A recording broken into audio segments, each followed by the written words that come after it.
Spear's finally arriving, and there's a lot to look at with what's coming next.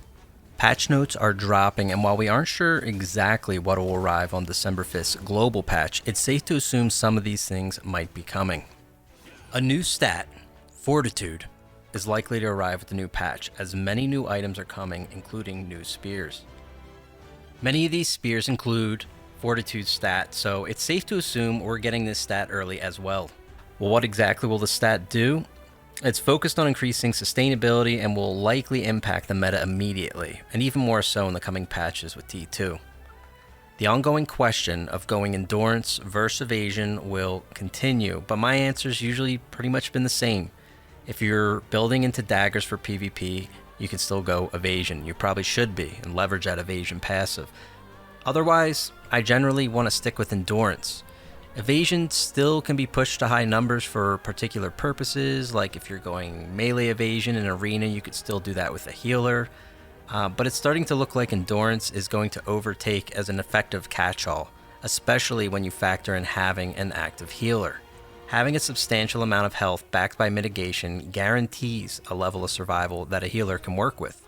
Looking at this new trait, we can access extra endurance at 30 points pretty easily. Now, with the rune system also coming in this patch, we'll have extra stats to work with to adjust our builds accordingly. Now, I'm not going to get into the rune system in this video, but it can directly add stats like strength or wisdom, as well as health per piece of item.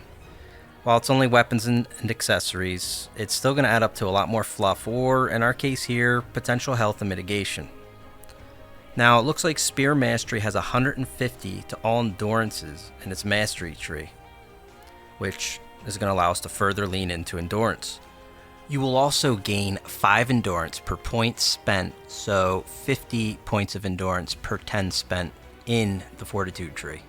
When paired with armor that fully focuses on endurance, you will get roughly 480 to 800 endurance as well, depending on if you go full heavy or which two you focus on. If you went 5-piece heavy, you could get 800 range and melee endurance, for example. And if you pair that with a bow, which will have synergy with the spear, you can collect another 300 endurance passively in a full group as well, bringing you already right off the bat to 1350 endurance for just 2 of your stats, while still having 550 in magic. This might make for a decent mass PvP brawler that isn't particularly high damage, but mass PvP has a lot of control and AoE tools while still retaining pretty good single target capability from what it looks like. All in all, we will see the ability to add more survival and harder counters when backed with appropriate healing.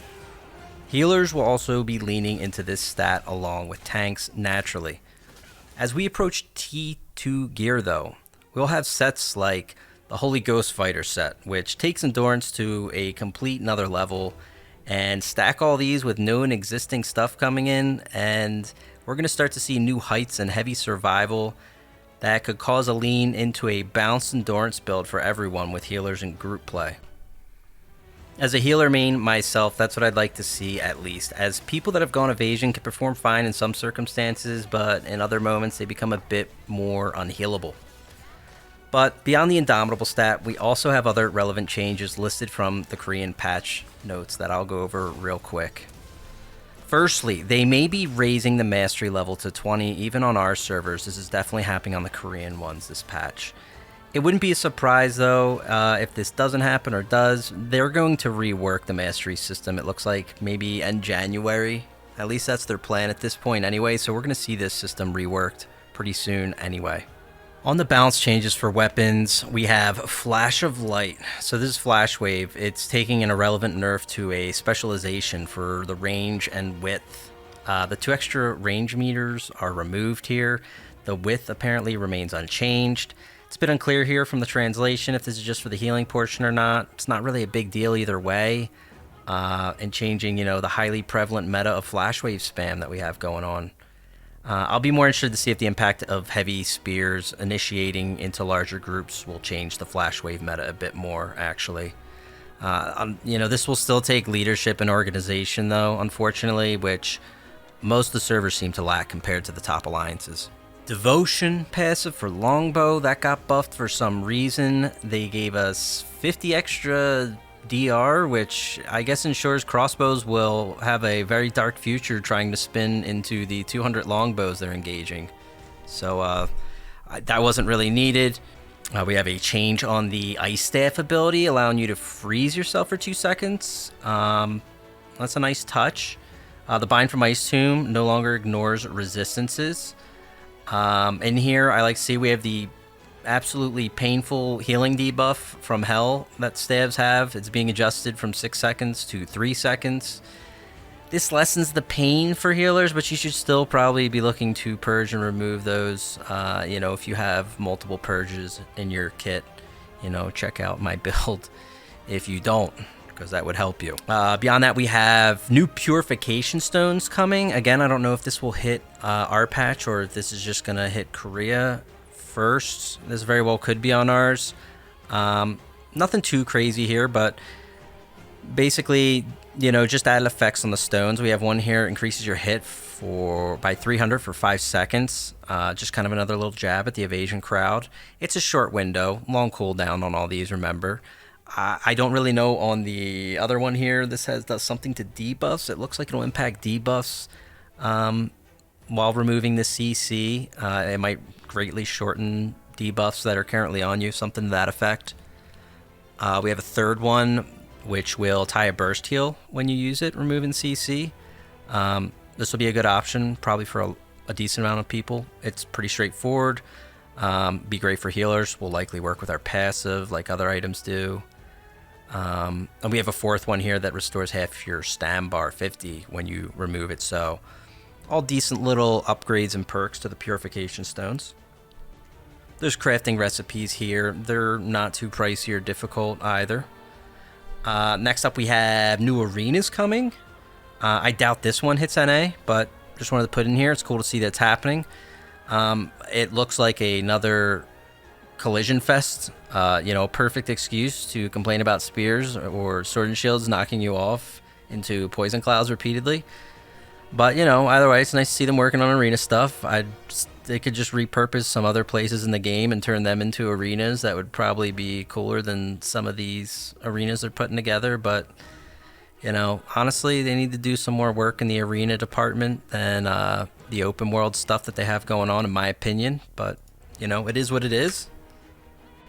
Other changes in here, like Siege stuff, Interserver War, that I'm not really going to go into too much. It doesn't really matter too much, I feel like, right now. We'll have Interserver Wars. They're pretty much upping them to every week instead of every other. Don't really care, personally. We have 2 big changes at the bottom of the notes that are worth pointing out going into. One the community will love. Another, most of them will not. If this is what I think it is and goes through like this. First, we have the conflict zones being reworked, so we don't have to auto-attack people to flag up to use AoE skills. You can just enter the conflict zone and fire away. Anyone that's not an ally, they're going to be hit. So this is great news, something literally every single person who's PvP'd has asked for.